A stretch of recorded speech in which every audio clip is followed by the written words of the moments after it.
Oke, assalamualaikum warahmatullahi wabarakatuh. Waalaikumsalam warahmatullahi wabarakatuh. Alhamdulillah, la haula wala quwata illa billah. Salawatuhu wa salamuhu ala Rasulillah Muhammad sallallahu alaihi wasallam wa ala alihi wa ashabihi wa ansarihi wa ahli baitihi wa dzurriyyatihi wa barik wa salim ajmain amma ba'du. Alhamdulillah bisa berjumpa lagi walau via online. Insyaallah tidak mengurangi semangat kita semua. Terlihat sehat-sehat, gemuk-gemuk, alhamdulillah. Berarti makannya terjamin di rumah. Nah, es teh aman, es teh ya. Baiklah, di pertemuan pertama kemarin saya sedikit memberikan gambaran dan juga beberapa konsep pengertian ya, bagaimana kita memberikan pengertian-pengertian seperti itu. Biar lebih terkontrol, ini saya bagikan layar. Saya akan masuk ke classroom. Tak bagikan layar ya. Oke. Ini terlihat ya layarnya. Ya, oke. Oke, Bapak. Masuk classroom ini yang gabung baru 4 orang. Ya. Terus ini sudah di-download kemarin ya. Saya klik saja di drive.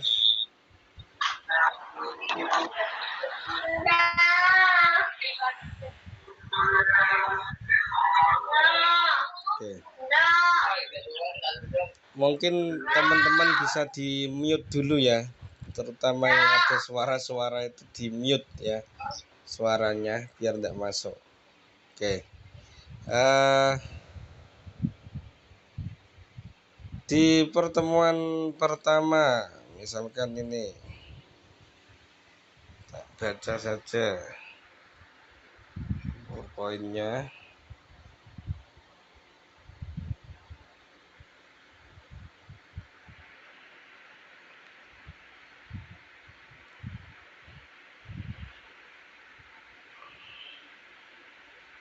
Oke, di pendahuluan ya.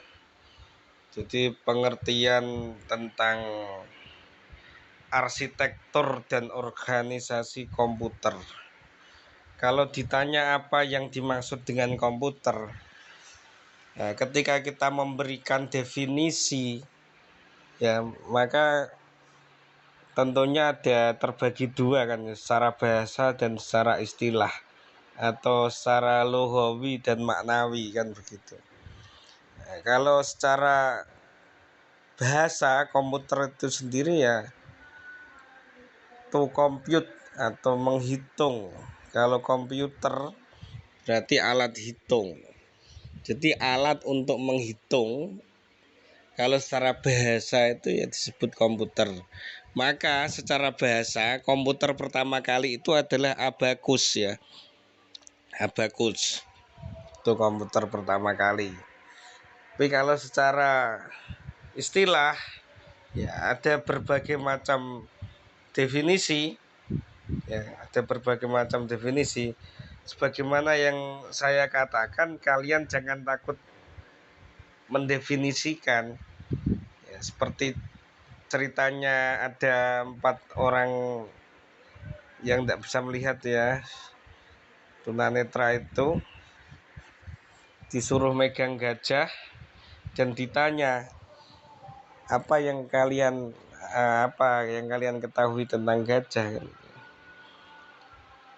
Yang satu megang belalai, satu megang ekor, satu megang telinga, satu megang badannya. Maka ada yang jawab gajah itu ya hewan yang belalainya panjang, ada yang bilang ekornya panjang, ada yang bilang telinganya lebar, ada yang bilang badannya besar.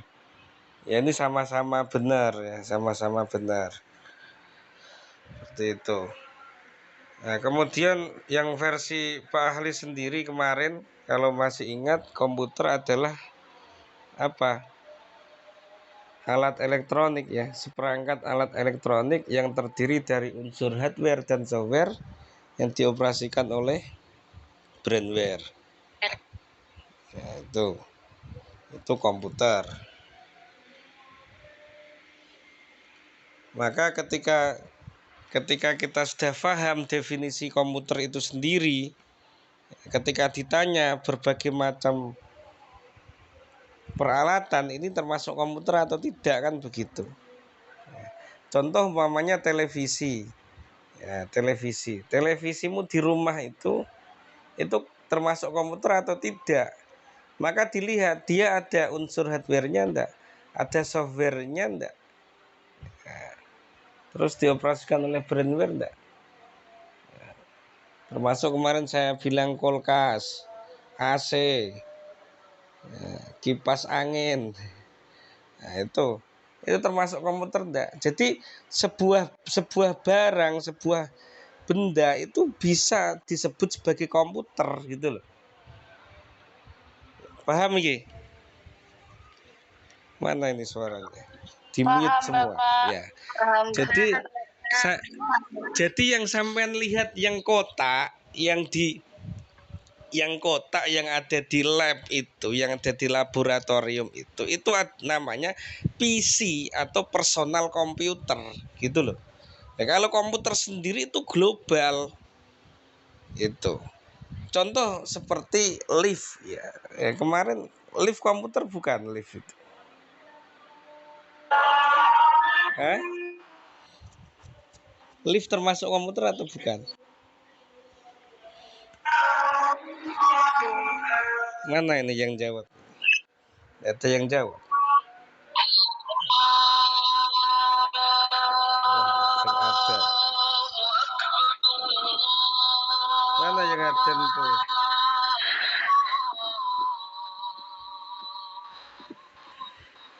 Dan jadi termasuk lift itu ya komputer. Dia termasuk special purpose komputer. Special purpose komputer. Jadi komputer yang memiliki tujuan khusus atau kemampuan khusus. Itu loh. Nah, kalau yang di lab itu apa? Tadi personal komputer atau yang kamu punya laptop itu juga komputer. Ada lagi notebook itu juga komputer. Ya, iPad sekarang sudah berbagai macam gadget ya, rata-rata itu termasuk komputer gitu loh. Jadi termasuk komputer. Jadi ada satu lagi selain special purpose komputer adalah multiple purpose komputer. Jadi komputer yang memiliki banyak tujuan atau banyak fungsi. Laptop, personal komputer ini punya banyak fungsi gitu loh. Bisa digunakan untuk apapun. Nah, ketika teman-teman IK ini nanti yang suka dengan robotik atau suka dengan microcontroller, nanti akhirnya akan membuat sebuah alat-alat tepat guna. Nah, itu termasuk bagian dari komputer gitu loh. Dan itu termasuk special purpose komputer nantinya. Jadi umpamanya buat rancang bangun alat pemotong singkong otomatis umpamanya, atau rancang bangun alat pengusir hama umpamanya, atau rancang bangun alat pengusir maling. Nah, ini termasuk special purpose komputer, makanya itu masuk di ilmu komputer. Oke, kemudian ada arsitektur dan organisasi, ini maksudnya apa?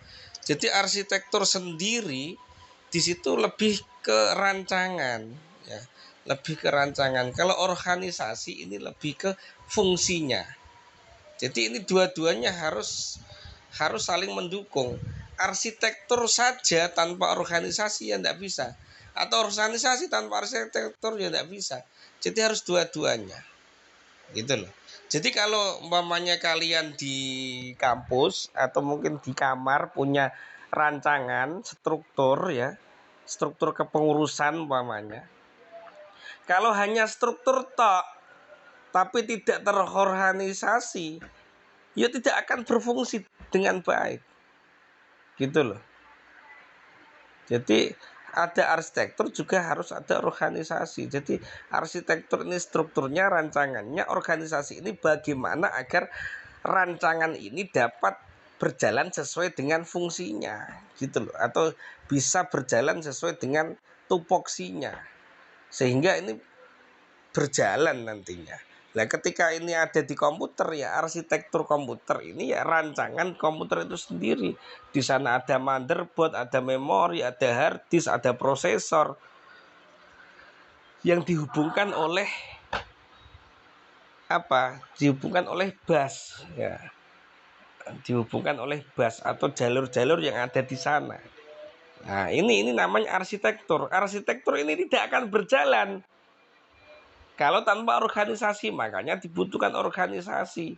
Organisasi ini yang menjalankan bagaimana satu komponen dengan komponen yang lainnya ini terhubung dan bisa saling membutuhkan dan bisa berjalan sesuai dengan fungsinya masing-masing ini nantinya. Maka disebut arsitektur dan organisasi komputer seperti itu. Nah, maka kalau sudah berfungsi seperti ada fungsi-fungsi bagaimana komputer ini memindah data, menyimpan data, mengolah data seperti ini. Nah, ini. Kemudian juga ada struktur komputer top level. Di situ ya, yang bagian ini ada komputer, ya, kemudian ada peripheral, ada communication lines. Ya, komputer sendiri kan komputernya. Peripheral ini device atau alat di luar komputer itu namanya peripheral. Ya contoh ya printer, kamera, apa scanner, monitor. Ini termasuk peripheral. Ya, jadi yang ada di luar komputer itu sendiri namanya peripheral. Dan di sini ada communication lines, ada jalur komunikasi yang menghubungkan antara peripheral dengan komputer itu. Ini kalau dilihat dari sisi ini, kalau diperbesar komputernya, di dalam komputer itu ada 3 CPU, main memory, dan I/O, input output. Dan ini tiga ini terhubung oleh sistem interconnection. Nah, itu loh, terhubung oleh sistem interconnection. Ini nanti istilahnya adalah bus internal. Nah, kalau yang di luar ini tadi communication line ini bus eksternal istilahnya. Nah, jadi komputer dalamnya itu ya ini CPU, main memory, input output sudah. Nah, nanti dibahas lagi nanti satu-satu itu. Ya, terus di CPU itu juga ada 3. ALU, register, control unit. Ini juga dihubungkan oleh internal bus. Control unit sendiri ini ada macamnya juga, sequencing logic, register and decoder, dan control memory. Ini masih secara umum global ya. Secara umum global. Ya, ini ya, dan ini tugas ya. Tugas sudah saya kirim ke apa namanya? Saya kirim ke Classroom. Ada iklannya. Ada iklan.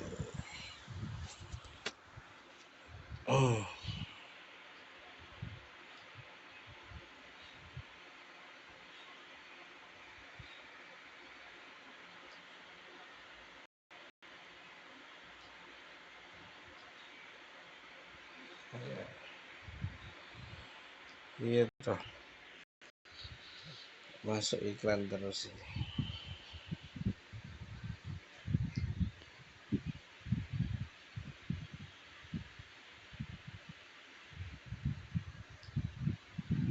Oh, ini atas.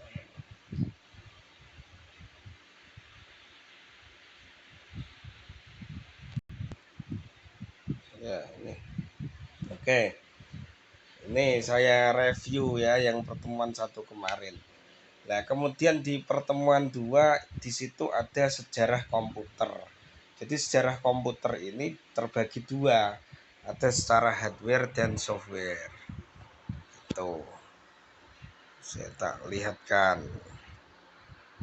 Ini nanti secara lengkap ya kalian baca sendiri. Nanti di download. Oke. Ini sejarah komputer yang secara hardware. Jadi ada macam-macam komputer seperti ini. Ya, dulunya komputer itu yang saya sampaikan tadi special purpose komputer. Nah, ini seperti tahun 43, dibuat 43 selesai tahun 46. Ini dia digunakan hanya untuk mencari ya tabel lintasan peluru. Jadi umpamanya kalau ditembak katakanlah dari titik start ini dengan kecepatan ini nanti akan nyampenya di mana. Nah, itu ngitung itu namanya komputer ENIAC, Electronic Numerical Integrator and Computer. Ya, ini dipakai tahun 55. Seperti ini komputernya. Besar, beratnya sampai 30 ton. Waduh, besar sekali itu.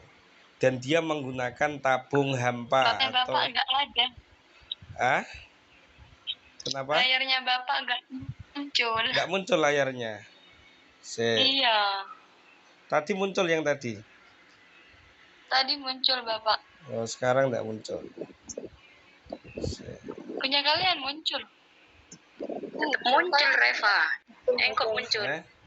Muncul gitu yang lain kok. Muncul dah?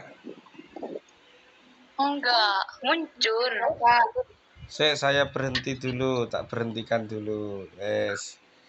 Berhenti, saya bagikan lagi. Bagikan layar.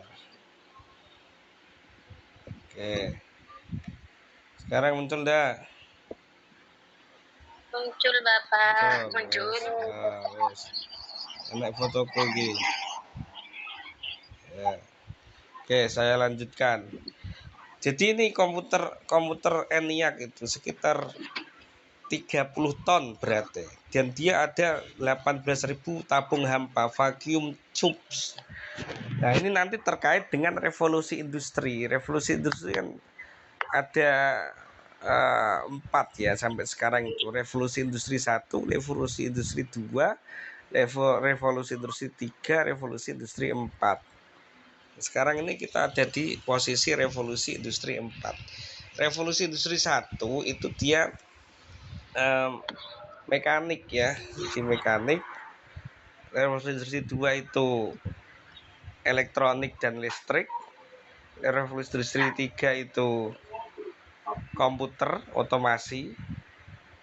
Revolusi industri 4 itu cyber atau internet sekarang ini ya. Oke, saya lanjutkan ini dulu. Ada juga von Neumann. Nah, ini IAS, ini juga termasuk komputer-komputer dulu.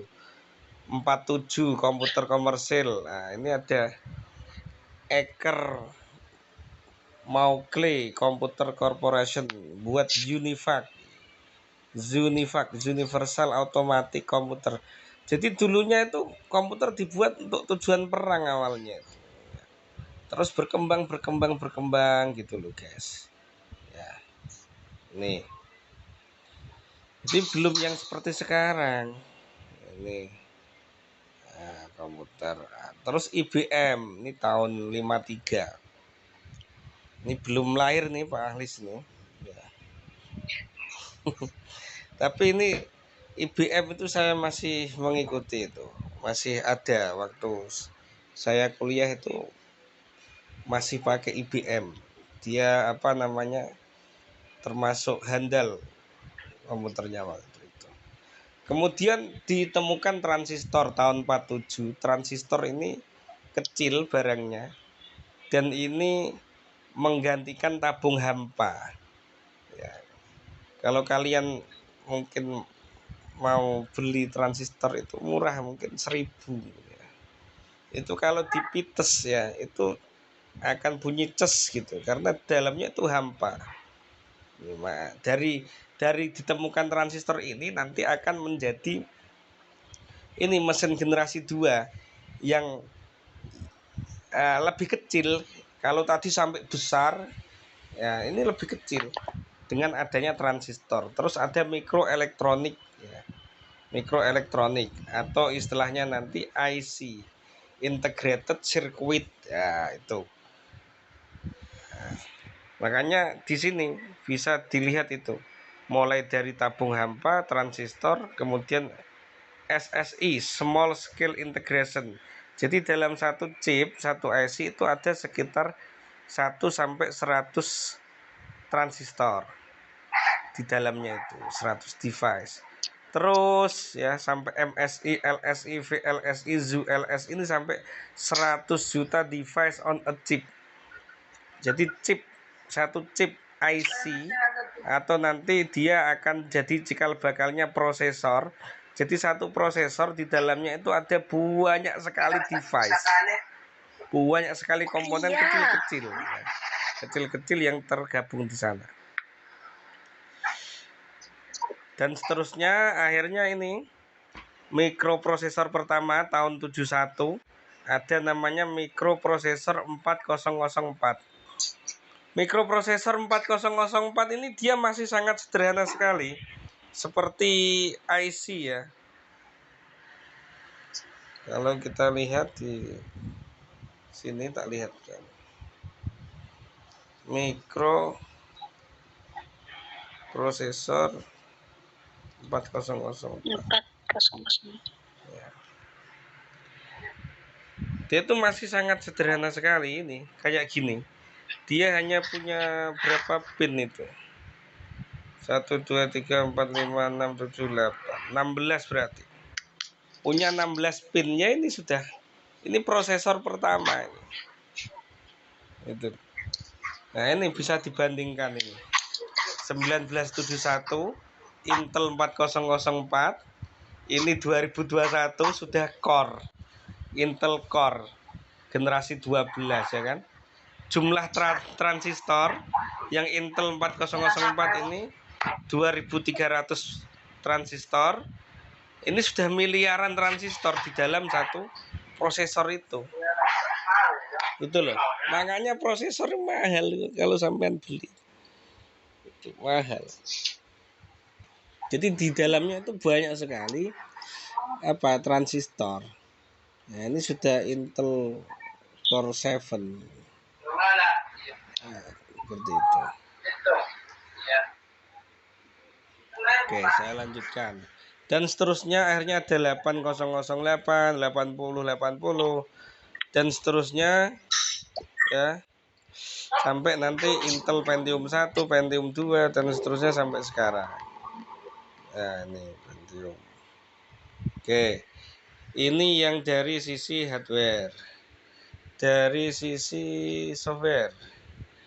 Oke, dari sisi software kita lihat juga.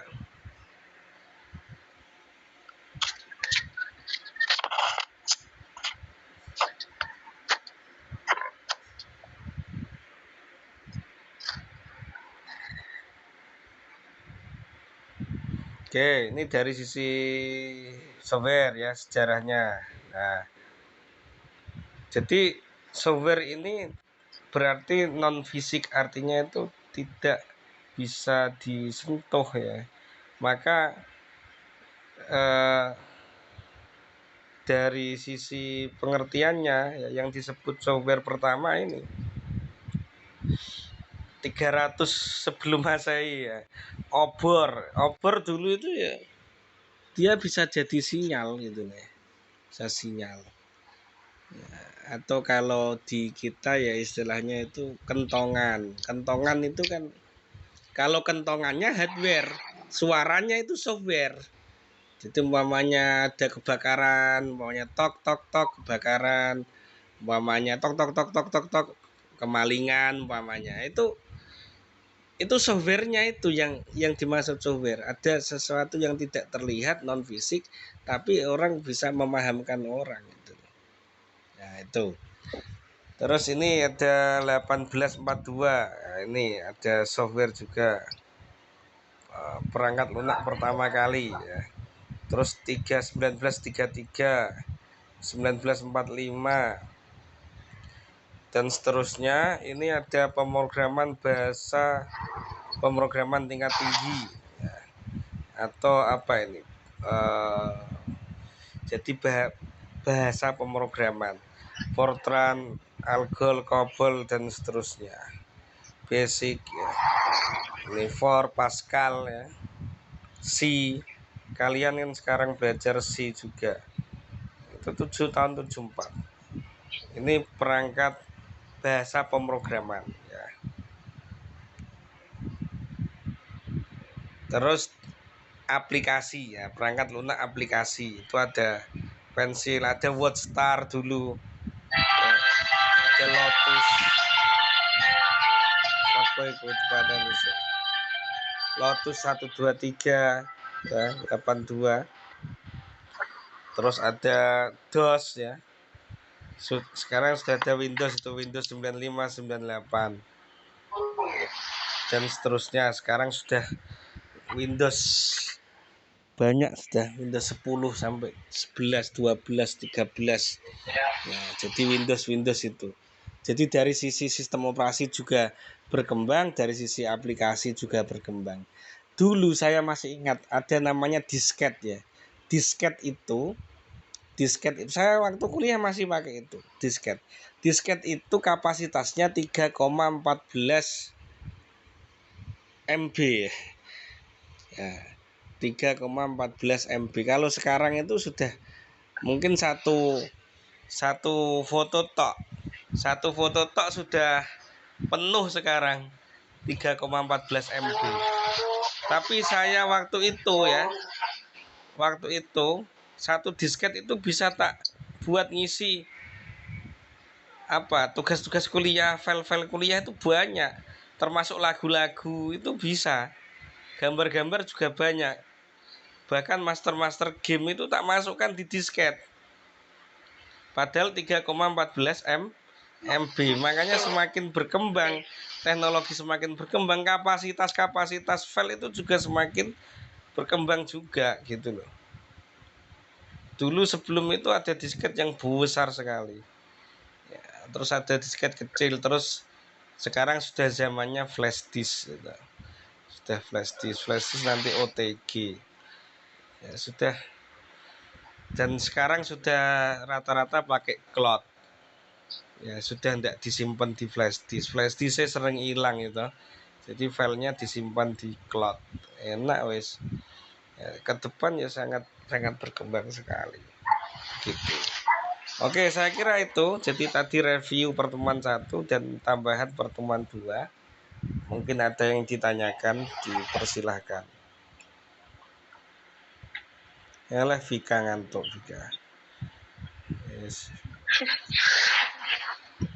Pak, Gimana? Tanya apa?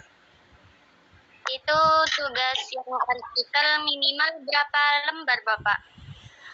Artikel ya itu kan yang saya tulis minimal 10 referensi ya. Kalau artikel itu biasanya ya 5 lembar lah minimal. Berapa lembar, Pak? 5 minimal. Ya, Bapak. Ya. Ada pertanyaan lagi?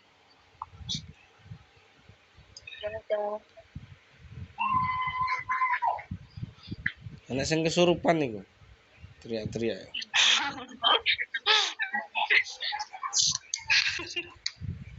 Bapak saya jadi takut ya. Ayo, ada pertanyaan apa? Tugasnya dikumpulin pertemuan ketiga, Bapak. Iya, minggu depan sudah itu. Langsung kirim. 14 ya, Bapak. Iya, kirim ke classroom langsung.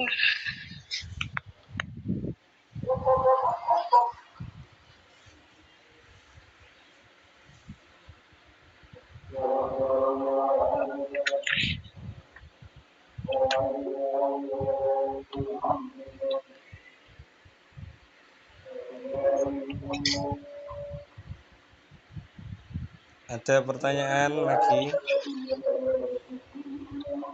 Belum ada, Pak. Oke, sekarang saya yang tanya. Dijawab ya. Wih. Ya, rebutan nih. Angkat tangan kok yang bisa. Apa yang dimaksud? Definisi dari laptop apa?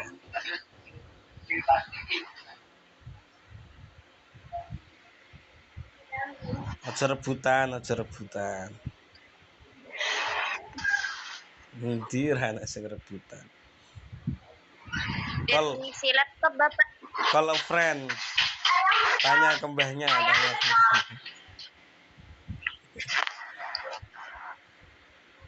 Ya.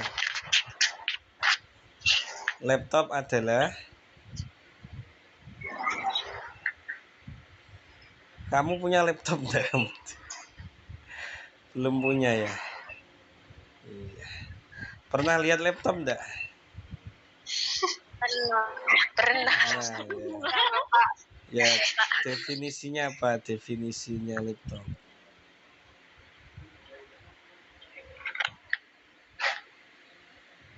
Laptop alat elektronik adalah komputer pribadi yang berukuran relatif kecil dan ringan. Malah keluar Sofi. Apa? Mau? Salah. Alat elektronik Kurang tepat.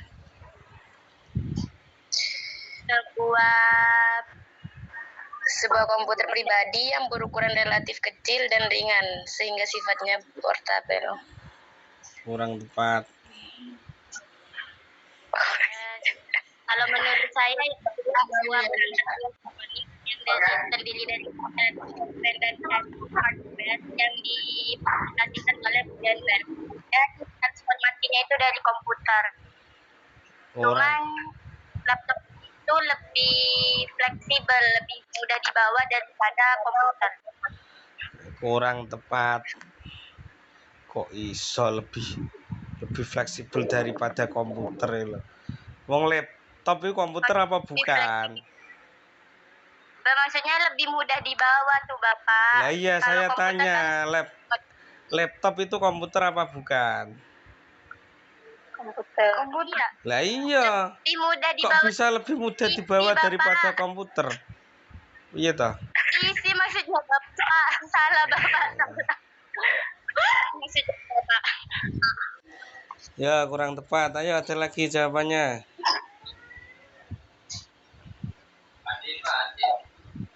Tidak ada ya. Saya jawab. Jadi lap itu artinya pangkuan. Top itu artinya di atas. Jadi laptop itu adalah komputer yang penggunaannya di atas pangkuan. Benar loh. Jadi kenapa ada laptop itu karena makainya itu di pangku laptop itu, jangan ditaruh di meja. Oh, Dan nggak boleh dipangku Pak. loh, ya boleh. Boleh namanya laptop. Nggak boleh Kalau dia taruh di atas meja, namanya desktop.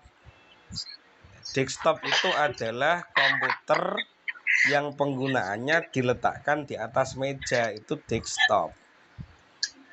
Itu loh. Ini asal mula kata-kata laptop itu dari situ gitu loh. Gitu. Terus ada lagi notebook. Notebook apa bedanya notebook, laptop, komputer, apa PC apa nanti iPad, tab, sekarang ada tab, macam-macam itu apa? Notebook kan yang kecil, yang lebih kecil dari laptop Bapak. Ya, sekarang saya tanya definisinya notebook apa? Gitu loh. Buku catatan Bapak.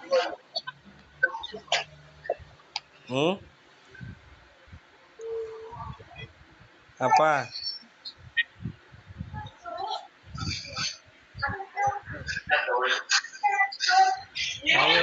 Singo wis, bro sing tanya ke siapa ayahmu, bundamu kono. Definisi notebook apa ya?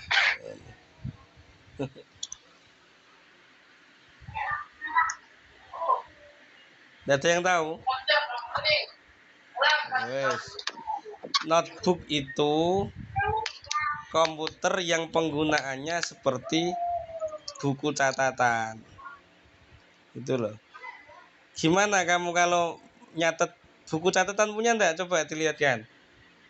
Dilihatkan mana buku catatan? Punya, Bapak. Punya. Mana coba yang punya notebook. Mana? Buku catatan maksudnya, Di. Yang punya mana? Buku catatannya mana? Ini, Pak. Pak. Iku duduk buku catatan, itu duduk notebook. Wih, bukunya SD. Notebook itu yang kecil itu loh, yang kecil kayak. Wah, nggak ngerti notebook ini. Nanti coba kamu ke toko ATK ya. Terus mau beli notebook, Tuh. Nah, nanti terus kamu posting alhamdulillah sudah beli notebook, Ya. Bapak. Nanti kan temenmu nanti mesti komen, cie syukuran. Padahal beli buku catatan. Artinya itu kan megangnya itu kan ditenteng gitu loh. Kadang dikempit, ditenteng. Terus ngetiknya itu juga kalau kamu nulis kan pakai notebook, pakai buku catatan kan kamu tenteng aja kan. Jadi sama. Cara penggunaan notebook itu juga sama, ditenteng. Gitu loh, pas ngetik itu cukup ditenteng aja. Jangan taruh meja, jangan taruh pangkuan. Itu asal mula ada namanya notebook. Jadi cara penggunaannya gitu, guys. Kalau iPad, Pak. Kenapa iPad? Definisi iPad. Definisi iPad ya komputer yang dikeluarkan oleh perusahaan iPhone.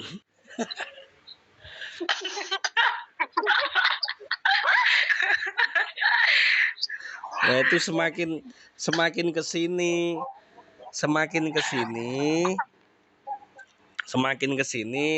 sudah tidak menggunakan istilah-istilah itu, sudah menggunakan apa namanya merek. Jadi iPad itu merek, gitu loh.